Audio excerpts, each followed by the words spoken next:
Okay, so Adam Khoo is an award-winning entrepreneur. He's a best-selling author, peak performance specialist, and professional stock and forex trader. He's written over 16 best-selling books such as Master Your Mind, Design Your Destiny, Secrets of Self Made Millionaires, Winning the Game of Stocks, Profit from the Panic, and much more. He's known as Asia's top success coach and helped over 1.2 million people in the areas personal development, investing, business, and more. I've personally been following Adam for many, many years, and I've read his books, and I'm truly honored to have him on the show today. So, Adam, welcome to the show. Thank you very much. Thanks for having me on. Thank you. Okay, so we'll just get straight into it. So, could you please share with us, how did you get started in the world of writing books and training? Okay, so I used to be an underachiever. I had a lot of learning difficulties, and I had a lot of behavioral and emotional problems. Came from a broken family. So I got kicked out of school at age of 9, and I was drifting around, not doing anything with my life. So at a point of desperation, my father sent me to a personal development camp when I was 13 years old. So when I went to that camp, it was what really opened my eyes because it was the first time I learned about the power of positive thinking, the power of self-belief, and I learned about NLP, neuro-linguistic programming, of which I was introduced to, Tony Robbins and his books and so on and so forth, as well as books by Tony Buzan, who was an expert in, mind maps and memory skills. And for a 13-year-old kid who was struggling in his life, and I started learning all these things, it amazed me, it inspired me, it really intrigued me. So that was a time when I started, for the first time setting goals in my life. And I said, I would like to top my school. I like to be someone successful. And I started working really hard. You have to work hard. So I started using a lot of these strategies, learning how to, manage my time, how to study. And I soon taught my class and for the exams. What was interesting was I was from a school that was really near the bottom, right? And my friends looked at me and said, what happened to you? How come you're doing so well, scoring so many A's? So I said, well, I'm doing this. So I started teaching them some of my techniques, how to memorize stuff, how to make notes, and I enjoyed doing that. And one day the teacher came to class and said, Adam, why don't you tell the class, how you managed to score straight A's? And she gave me 30 minutes of her lesson time. Okay. So I went on stage and I just started teaching all my techniques of how I studied and how motivated myself, right? And I felt really good.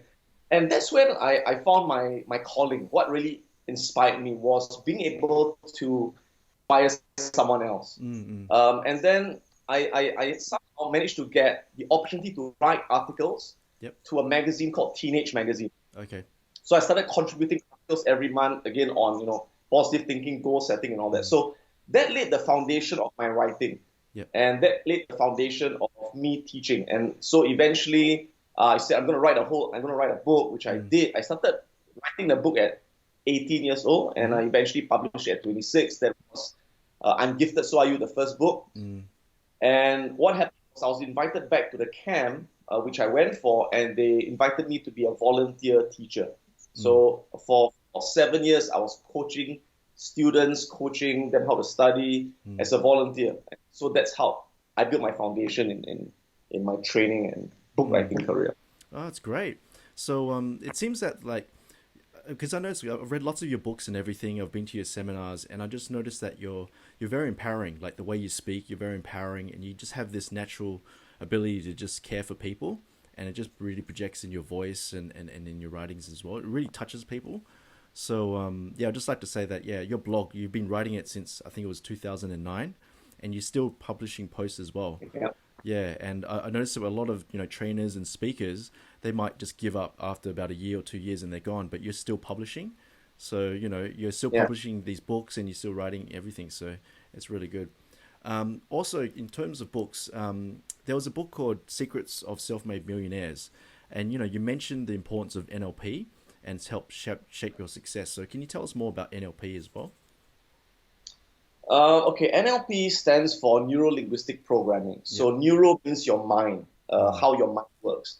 So NLP is a study of how your mind works from a psychological perspective. So how do you create your thoughts? Why do you think the thoughts you think? And how do your thoughts affect your emotions, affect your behavior, affect your results? So all of us, I believe, are born with the most powerful computer in the world, which is our brain. And with our brain, we can literally do anything that we want to do. We can create anything we want to create. But we are not born with an instruction manual on how to run our brain, Yep. on how to unleash that power. Yep. So NLP is really about how do you direct and control your thoughts with precision using language. So language is the linguistic part of it. So you program a computer with the keyboard. You program the mind with language. So whatever you say to yourself, whatever you say to someone is programming their mind. For example, if you say to yourself, why does this always happen to me? Why do I always screw up? Right? You've just conditioned yourself to be in a negative state. Yep. All right. Focus on what's wrong. If you ask yourself, what can I learn from this? How can this be a blessing in disguise? How can this make me stronger? It changes your state, your behavior, and your focus. And by doing this every day, it creates programmed behavior or habits. Okay. So if you're someone who's wealthy, it's rich, it's because you have been programmed to be wealthy. Okay. There are certain habits that make you wealthy. If you're poor, you're broke all the time, it's because you're programmed to be poor. If you're happy, you're programmed to be happy. If you're depressed, you're programmed to be depressed. So everything in your life is a result of your programming. So because of that, once you understand NLP, you can apply it to trading, to relationships, to business. Because anything has got to do with your thoughts, emotions, and behavior. So you kept on, so did you have like a routine that you kept on practicing every single day? So you mentioned there was Tony Buzan from the NLP, and then you just kept on, applying these different routines every day, like practicing in front of the mirror, anchoring and everything like that in NLP? Absolutely. Okay. I think what has really helped me is, I love reading a lot of books. I love watching videos. And one of the things I do is once I learn something new, I have the obsession to keep practicing it till I master it for some reason. Yep. Yeah, and that has really helped me. Okay, great. So it's just always about practicing then. Okay. I also read one of your interviews that you have a really good passion for investing in stocks. Can you tell us the basics behind strategy investing in stocks? I've seen your YouTube videos and you're really passionate about that. So can you tell us about your basic strategy? You don't have to give it all away, of course, but the strategy behind it. Yep. Well, there's a difference between investing and trading, right? So investing is kind of like you're buying for the long run. And I do have a portfolio more for investing in good businesses, kind of like the Warren Buffett style. Okay. But I also have another portfolio where I trade for short-term income. So I get in and out really fast in a few days for stocks. And I also trade currencies, Forex. And I get in and out in a few minutes or sometimes a few seconds trading the markets. So investing and trading is a bit different. But what they all have in common is number one, well, there are four keys rather. Okay, the first key is knowing what to buy. Obviously, what you buy. Right? So what you buy is really based on fundamentals. You buy only very good businesses that have strong sales and earnings growth. Okay. As far as stocks are concerned, right? Number one. Number two is knowing exactly when to buy, when you actually get in. All right, because markets move in cycles. They move in uptrends, downtrends, sideways trends. So you must recognize the trend and know when to get in at the lowest possible risk level with the highest probability of it going up. So we call it riding the trend. So you buy at the start of an uptrend. You buy at the dip of an uptrend. And then the third one is knowing when to sell. So knowing when to sell is the most important thing. So you must know when to sell when the trend reverses, when the price is overbought. So you lock in your profits. And the last thing is known as risk management or money management.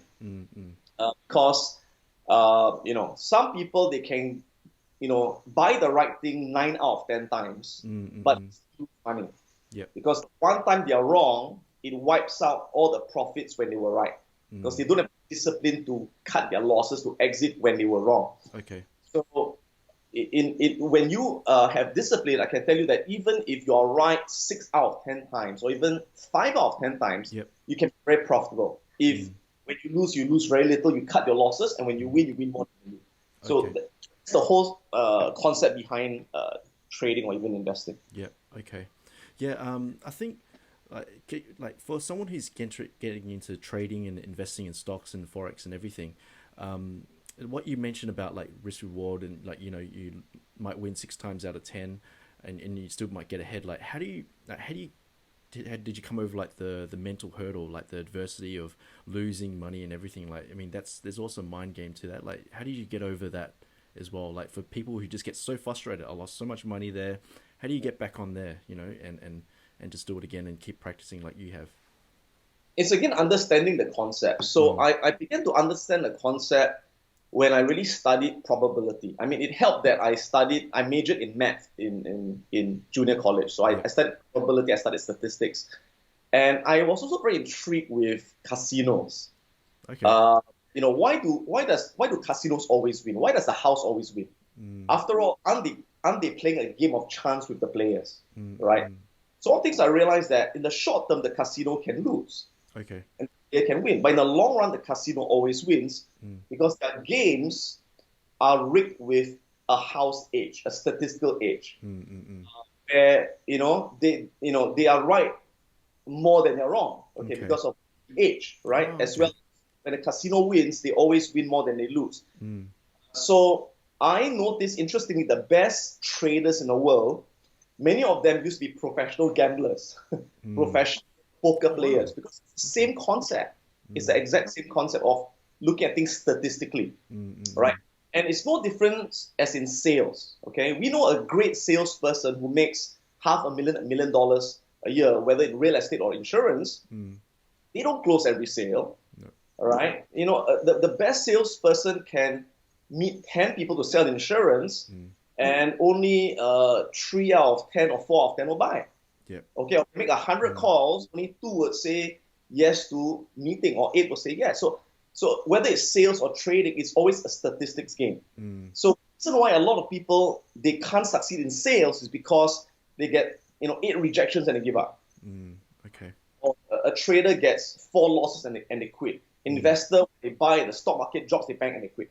So it's the same for everything. Same for relationships, right? Mm. Sometimes to Mm. find the right person, you got to get rejected a few times. You got to get your heart broken a few times. But if you Mm. get bitter and resentful, then for the rest of your life, it's going to color your relationships. And Mm. so it's the same for everything, not just in the stock market. Mm. Okay. Thanks for that. So it's all about what helped you get through the adversity and the struggle of like trading and taking losses. It's all about probability. Just think of it as Yeah, like the edge.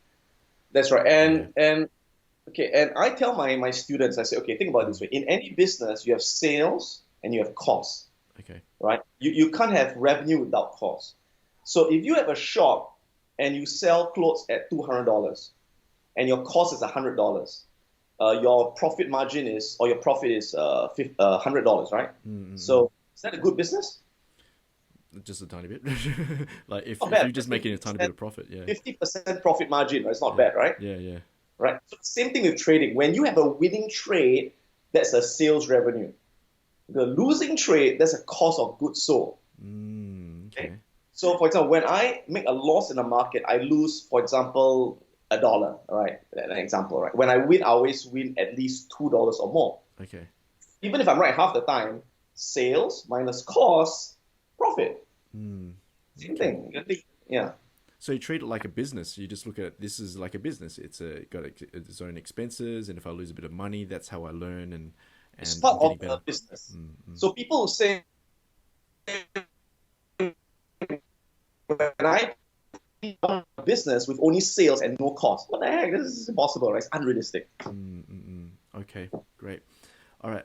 So let's move on to the next one. Um, say someone wants to like someone's working 9 to 5 and they're reading your books and everything and they're motivated, but they want to get out of the rat race. They want to get out of the 9 to 5. How would you what would you recommend for them to do?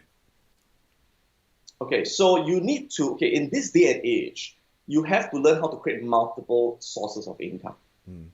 And there's no better time than now because of technology.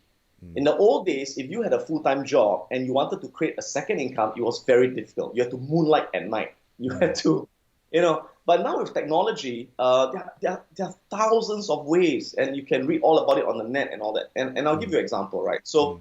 for example, you could create a YouTube channel right? And you could post videos of cats, of cooking, whatever it is, and earn revenue from YouTube. I know quite a lot of people who are making easily four, five, six, $10,000 a month Okay. on YouTube revenue, right? So that's one way. I mean, there's other ways. You could make a blog shop, right? You could sell, e-commerce. I've got friends who are insane, making $1 million a month selling things online, right? Whether it's selling t-shirts or selling bracelets, and they've got this Amazon shop, or if you love trading, you can trade currency, trade forex, trade stocks.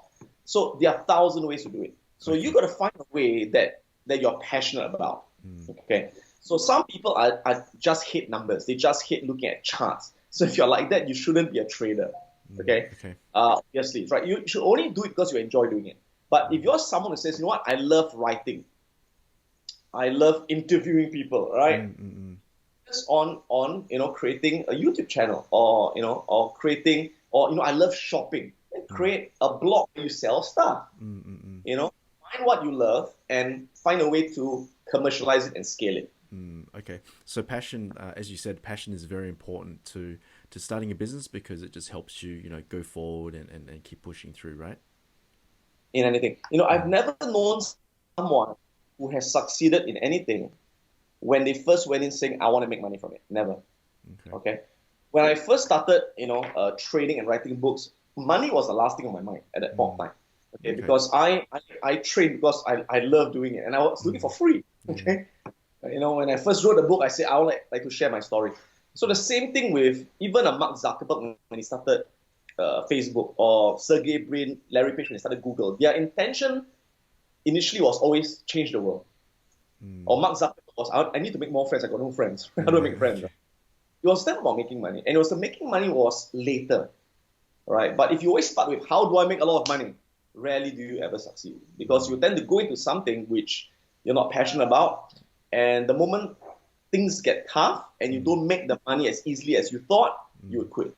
But if you was a passion and purpose driving you, then no matter how much it didn't work, you keep going until it worked out.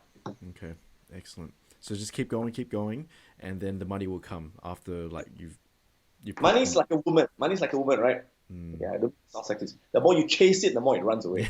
That's true. You gotta, that always happens, doesn't it? I don't need it that much. Okay, it'll come. All right, great. Okay, there's another thing we just briefly touched about this about NLP as well. So I remember reading in one of your books, it said it's important to manage your belief systems. You got the reactive, then proactive approach and everything. So can you tell us more about this, the managing your belief systems? Yeah, so I mean, beliefs is a really big topic, right? So the beliefs you have about yourself, about life, and whatever it is. So with regards to your question about the reactive part, okay, it's about this formula: event plus response equals to outcome. So all of us have events in our life every day. So events are things that happen to us. Like stock market crashes, that's an event. Right? Your wife leaves you, that's an event. You lose your job, that's an event, right? So many people believe that your event determines your outcome. So stock market crashes, you lose money. All right. Your loved one cheats on you, you'll be miserable for the rest of your life. Okay. But we know that successful people do not only have good events. In fact, most of the people who change the world, who are role models, they have the worst events that happen to them. Right? Whether they were raped, like Oprah Winfrey was raped when she was young, or Steve Jobs, he dropped out of school because no money to pay tuition, or whether it's Nelson Mandela thrown in jail for 26 years. They're the worst events, or Nick Vujicic who has no arms and no legs, right? They're the worst, right? But the difference, they believe that it is not the event that determines my outcome.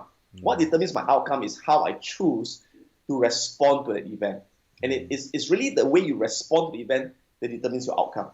So what I discovered are patterns, right? So people who are miserable, who are not successful in life, is because they tend to respond in a way by asking themselves, like, why did this happen to me?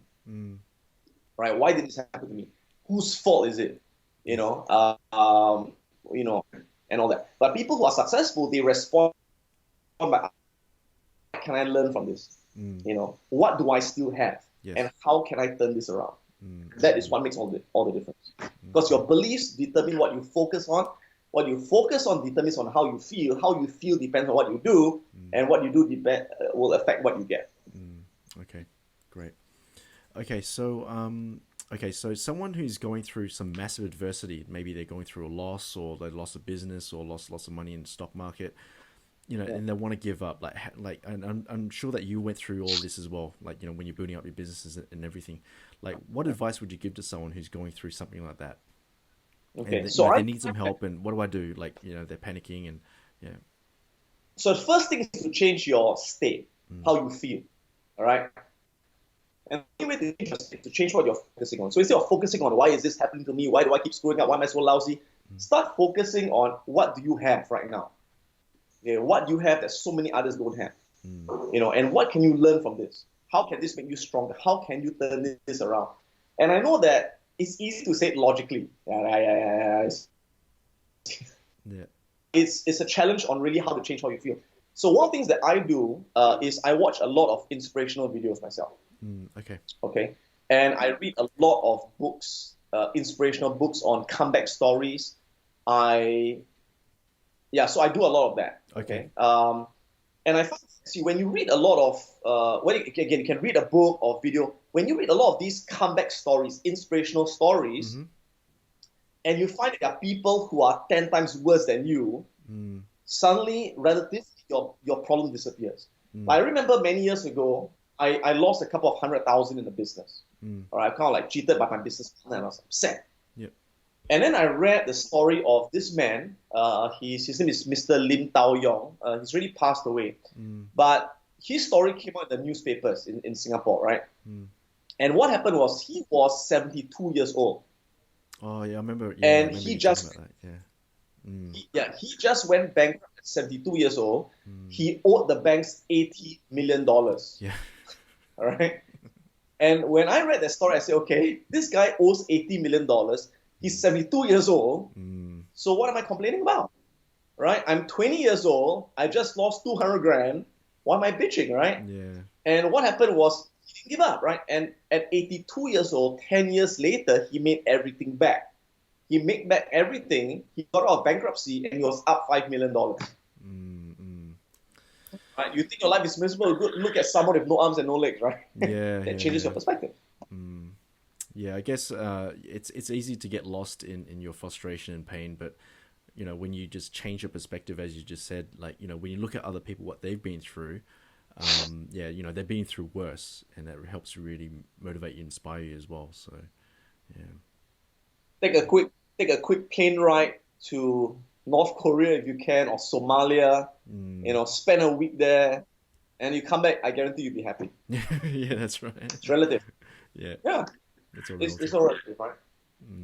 Yeah. When I was living in the Philippines, I got to see, the lifestyle and everything there as well. Like, people were living off, if you compare it to US dollars, it's like only $10,000 per year, but to them, that's like that's a lifetime of salary. That's like a year of salary for them. And just seeing how they live and everything, it just really opens your mind as well, and makes you feel very fortunate. If you're living in Singapore or Australia, it just makes you feel really fortunate. So, yeah.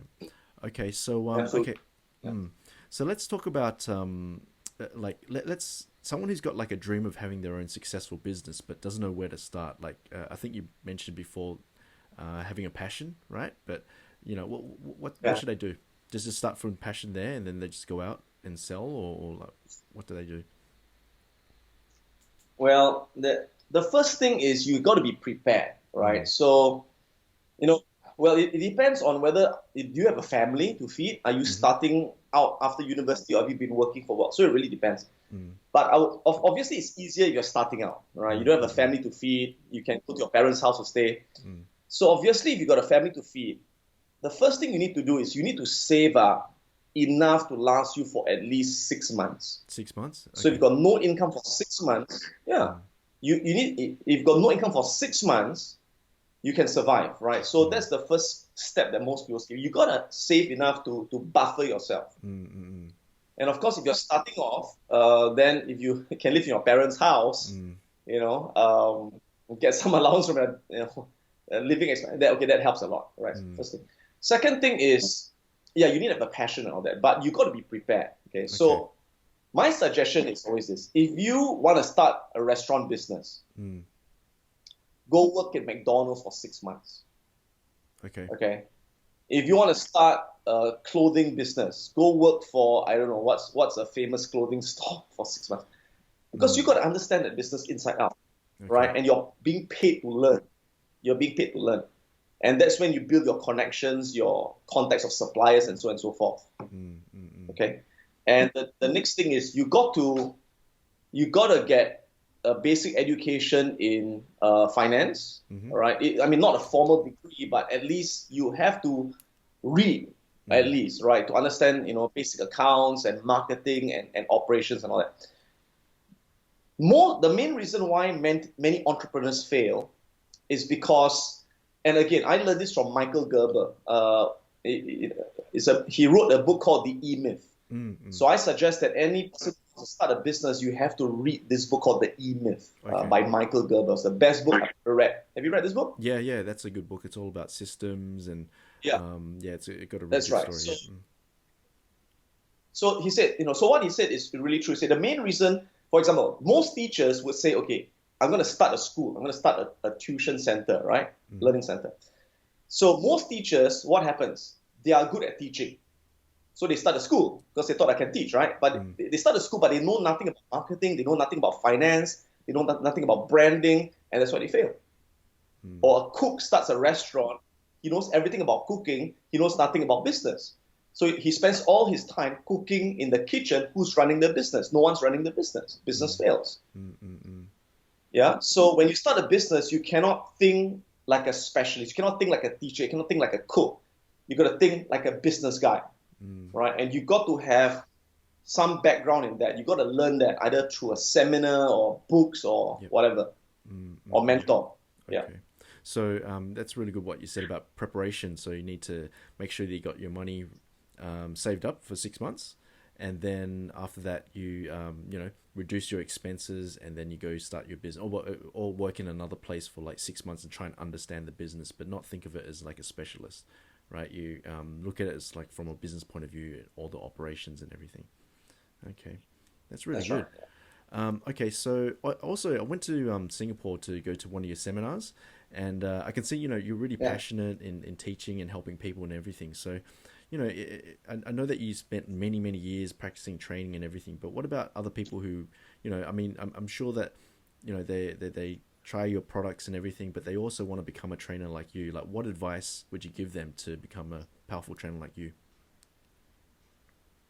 Yeah. I mean, in fact, there are quite a number of people who have attended my seminars who Mm, work with me, who work for me, who have become really good speakers and trainers themselves. mm, Yeah. mm, Um, So I think the first thing is, if you want to be a speaker in something, a trainer in leadership or mm, trainer in a stock market, you got to be a role model. So the first thing is you got to build your own track record. mm, Okay, so obviously if you want to train people in sales, you better be a damn good salesperson.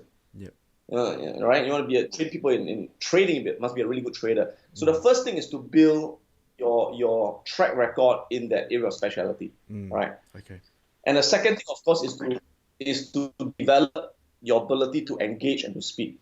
And the only way to do that is by giving yourself opportunities to speak. When you first start, no one's going to pay you to speak. No one. mm, So when I first started, I spent many years of my life speaking for free.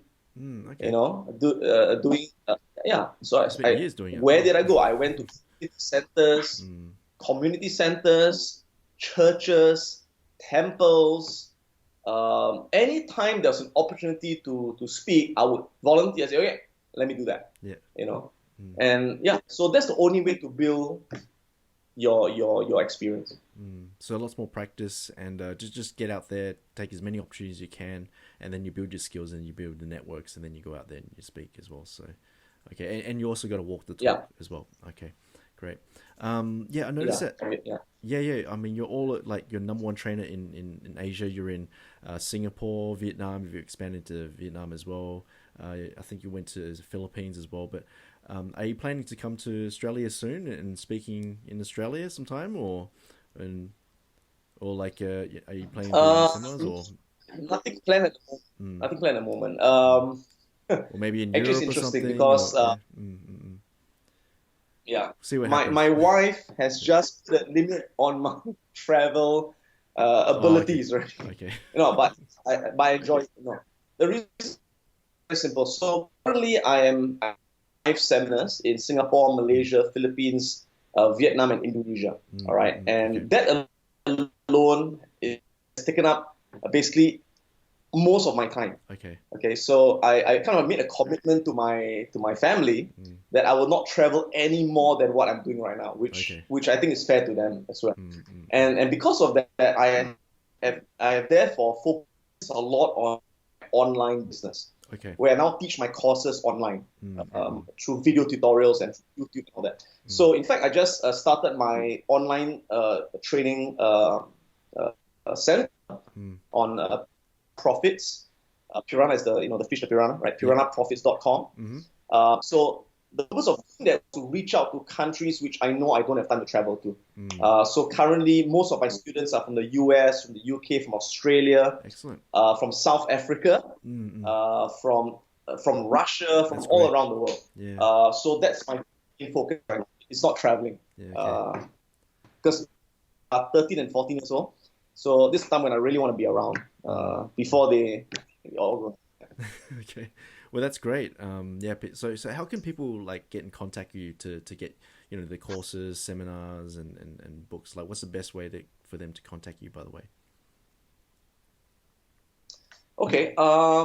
You can go to my website, Mm-hmm. Okay. wealthacademyglobal.com. All right. So Wealth that's Academy Global. Yep. wealthacademyglobal.com. That those are more of my live courses Mm. in Asia